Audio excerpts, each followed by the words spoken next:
our first program of 2025, and we're so excited to see you all here today. So our history of groceries. We've had so many grocery and general merchandise stores in Wellsburg over the years. 1880, the store that Mike was in was built by George Wells. He ran it for a number of years, and then there was a whole slew of proprietors after him. And probably ones to get to about where we might remember is probably Ben Neeson 24 to 37. I doubt anybody remembers him.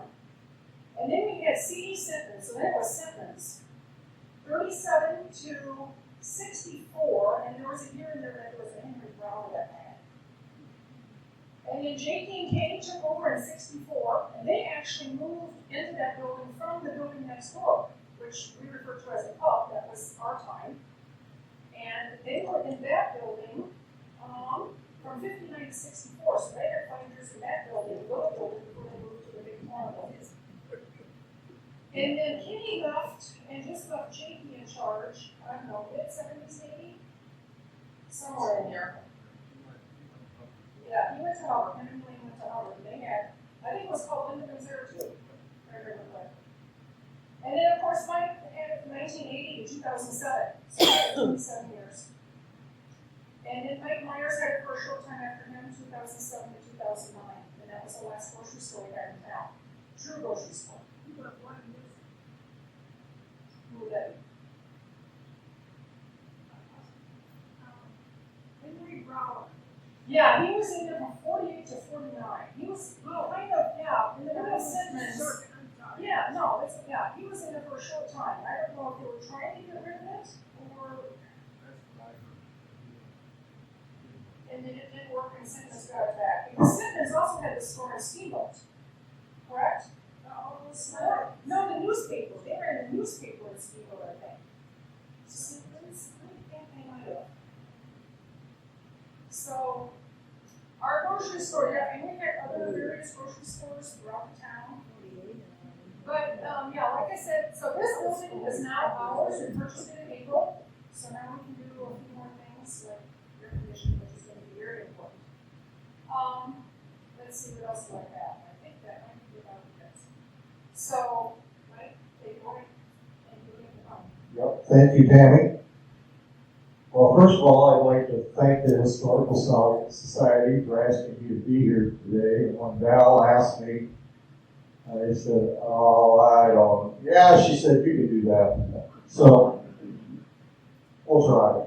I'm not a public speaker, so bear with me. Like Tammy said, I ran it from 1980 to 2007. I guess the first thing, one of the things I want to do early is thank the employees I had over the years. And there is a list up here, and I think I've got everybody, but I won't guarantee it. I was still adding names at 10 o'clock this morning.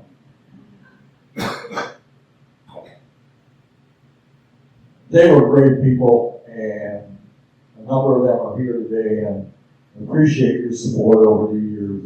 It was a lot of fun. We did have a good time. I guess my first early story would be that Tammy's not even aware of this. Mike's supermarket just about didn't happen.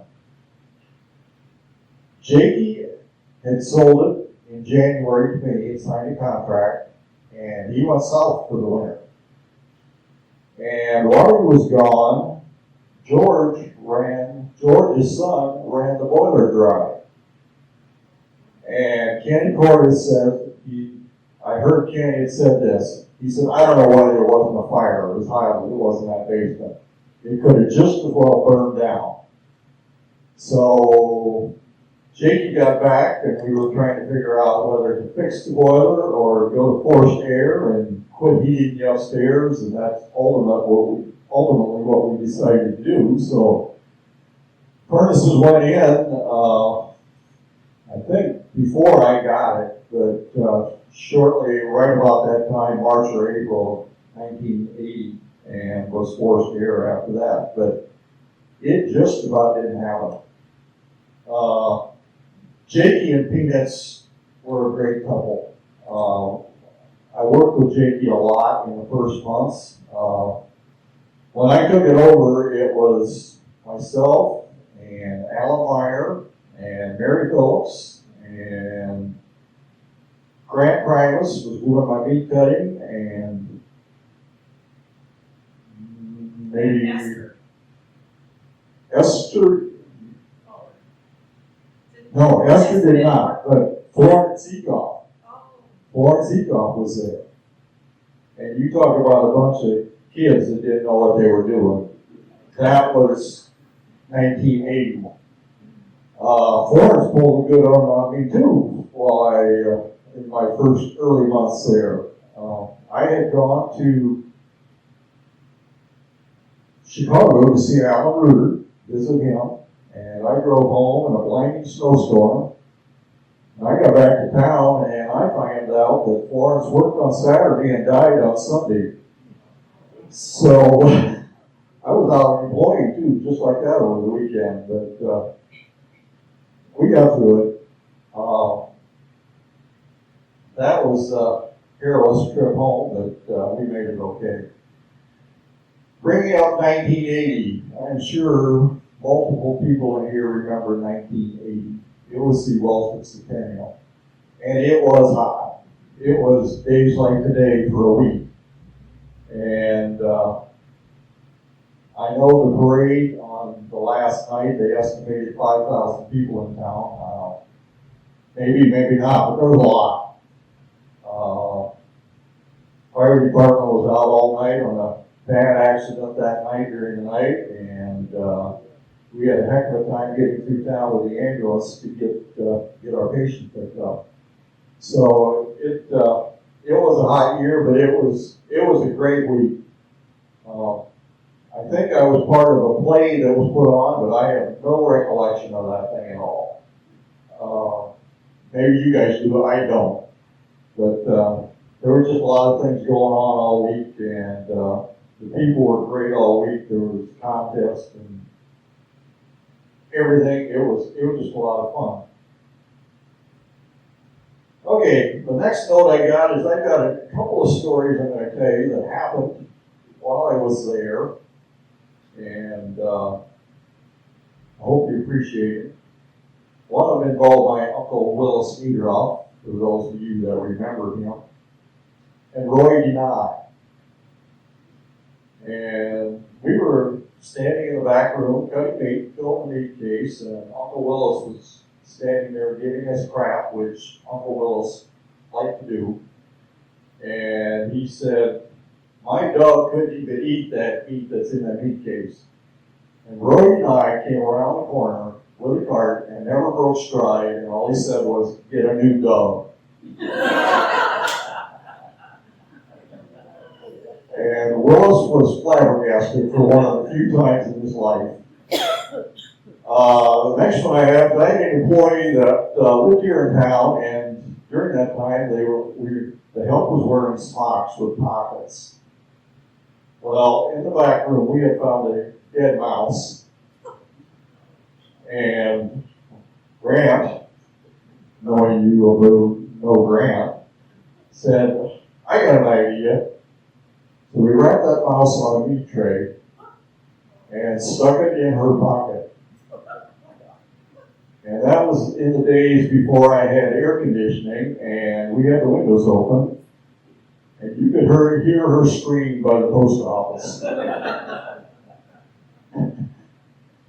She probably still hasn't forgiven Grant for that one.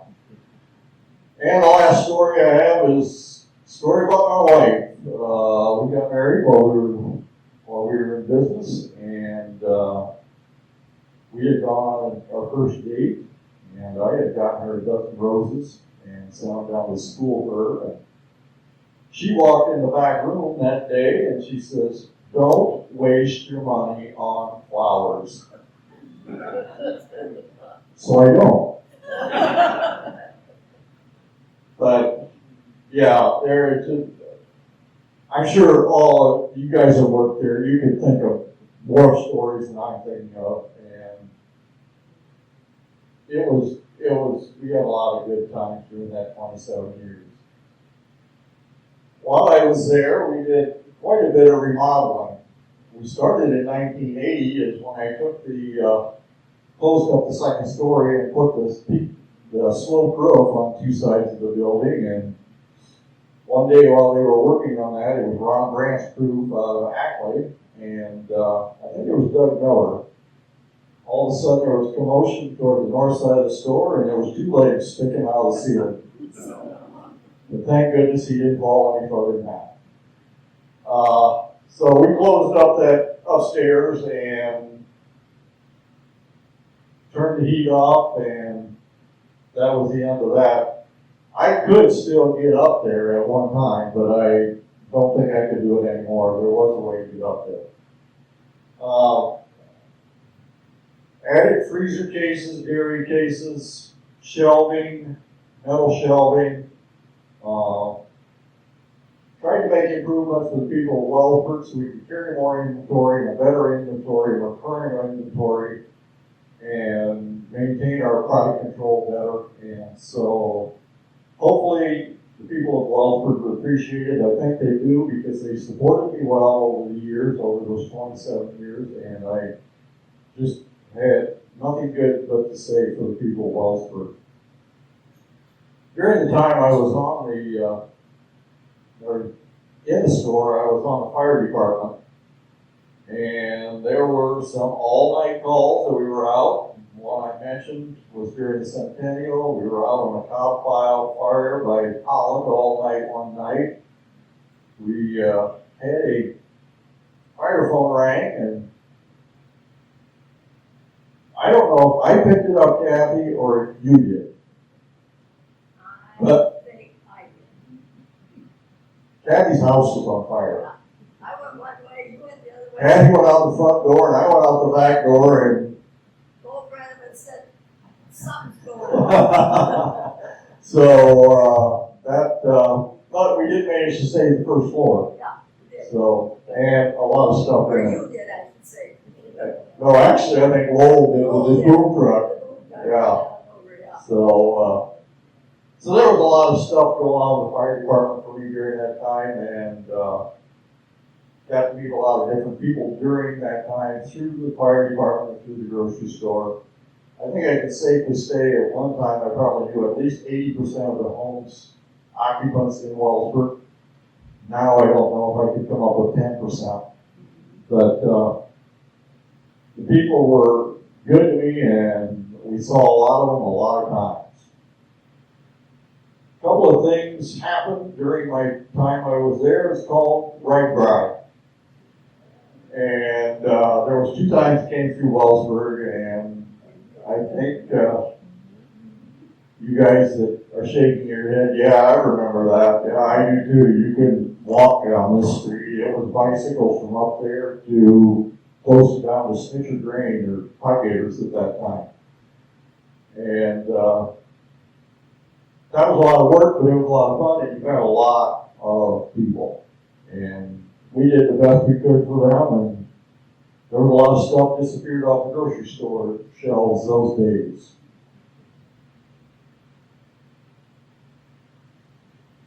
One thing that has really changed over the years how Main Street here in this town has changed. If you think about it, Harold Fisher, Kenny Cordes, the Tap, Clarence Curtis, Barbershop, the Disco, Keith Huseman, Ted Van East, Ross and Purvis, Pub, Townhouse. This was the barbershop that I can remember. Kroll Service, B&B Auto over there, and I don't even remember what was in B&B Auto before that. I know that Lee Bookgarden had a parts. Yeah, but I think he was in the basement of that too. Okay. And didn't Shorty run a repair shop in there too for a while? So, H&H, driving on the south side of town, TJ's, Hot getters, snitchers. So you guys see, Wellsburg has changed a lot. And I don't foresee storefronts opening up, but you never know. So hopefully things can happen to make that happen. Customer loyalty I've got on my notes, and I've mentioned that a couple times. It was great, but in the last years, I do think there's been a drop in community pride. There's still people involved, and they do a great job with Wellsburg days and things like that. But when we had community club meetings, we'd have 40 to 50 guys get together and rag and Jolly Boys, and they're still going. But so I hope that community pride does build back up again. Changes in the grocery business store statewide across the Midwest. Basically, when I got out of the store, grocery stores were grocery stores. Hardware stores were hardware stores. Lumber yards were lumber yards. Drug stores were drug stores. Now, you want to shop in Menards, you can buy most of your groceries. And is it good? I don't know. But it's the way it's changed. And I hate to have seen that it really affected small town Iowa. Walmart obviously has affected it, and so I hope that we can at least maintain and keep what we got. I can remember the days when I was in a grocery store, and Irvin told me a little story about grocery carts a while ago. I had forgotten, but anyway, somebody came through with a $100 order, I was jumping up and down. You didn't have $100 orders. Now, as most of you know, you can't get out of the store under $100, so that's a major change. Grocery carts, I had forgotten this. Well, in the week right after I took it over in April of '80, we closed for a week, and we painted, we cleaned cases, we cleaned up inventory, and did your folks take the grocery carts, or did you and Ron take the grocery carts? Ron, you took all the grocery carts, took them down out to the farm, cleaned them, greased them, and had them working a lot better than they were before they left. But I had forgotten they'd done that, and so there was a lot of work that got done in that week. Over the years, I had changes in my suppliers, and I'm not even sure. I think there's 3 different grocery trucks sitting over there. I'm not sure. Affiliated Foods was the last one I bought from, but if they're still in business or if they have gotten sold out to somebody, I don't know.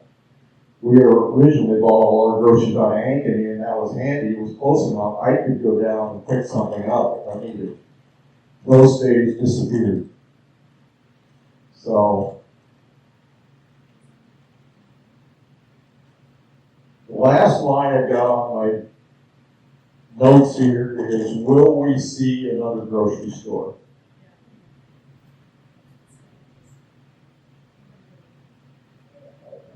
Is it okay, Tammy? Okay. I don't know. A full-fledged grocery store, I kind of doubt it. A Dollar General, something like that, it's probably possible. But younger people in this community, if you want to keep working toward it, maybe you can make it happen. There's not many small town grocery stores left anymore.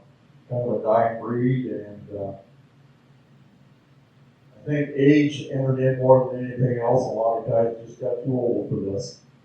And it is a young man's game and a young kid's game, and like I said, in the first year we were there, we were a bunch of kids not knowing what we were doing, but we made it work. So we thoroughly enjoyed it. Okay, I think that's all I got. My wife, I have to thank her for this because she said, you better write an outline because you aren't going to remember half of what you want to say. She's right, I wouldn't. Up front, I do have a list of the employees. I think you might be shocked at some of them that have worked for me over the years, and they have gone on to all walks of life for Mike Supermarket. So thank you to all of them. Thank you very much.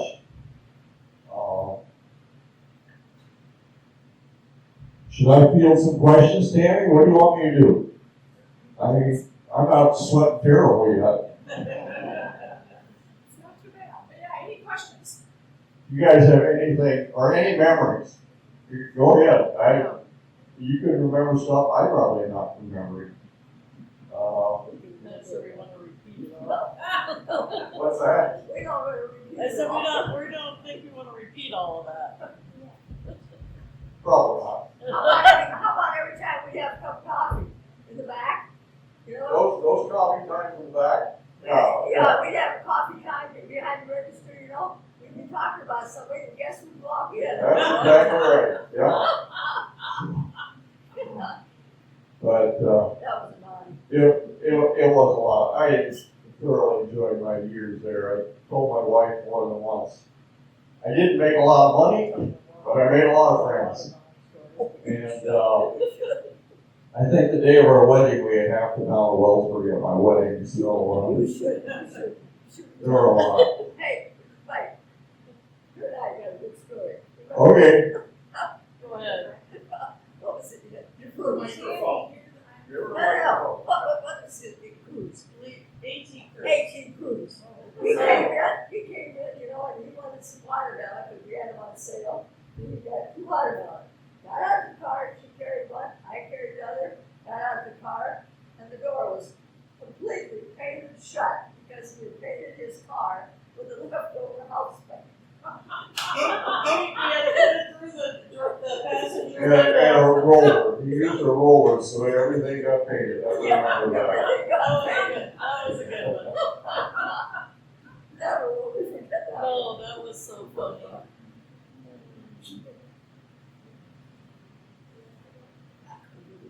Anyone else for memories or questions?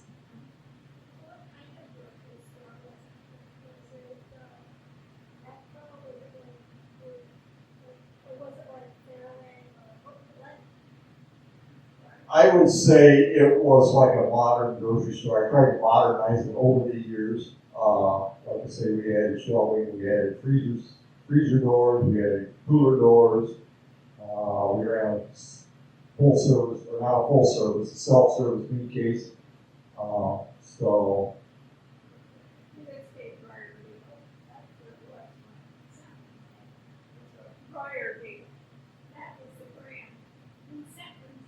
no, I carried Sure Fresh.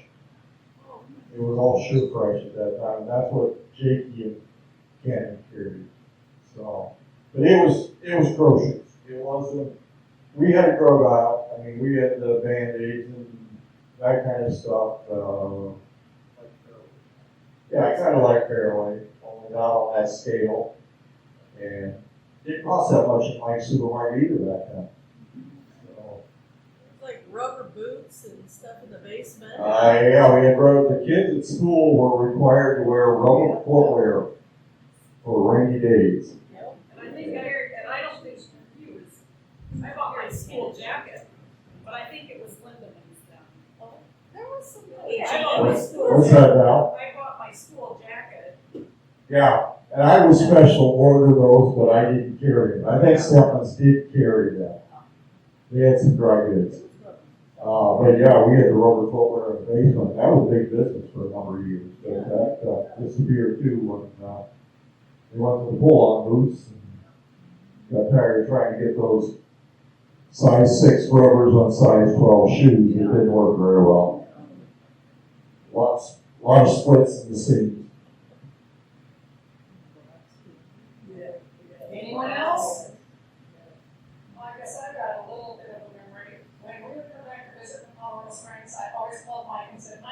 we hamburger, I don't know, 50 pounds, I don't know how much we ordered anymore, but it was quite a bit. Everybody in Colorado Springs was jealous, because we had the best.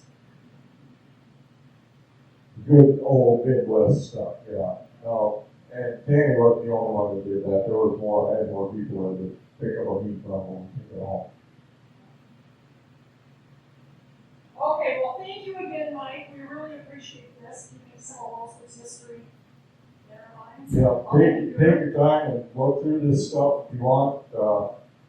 So we'll be around for a while. It's too hot to go back outside.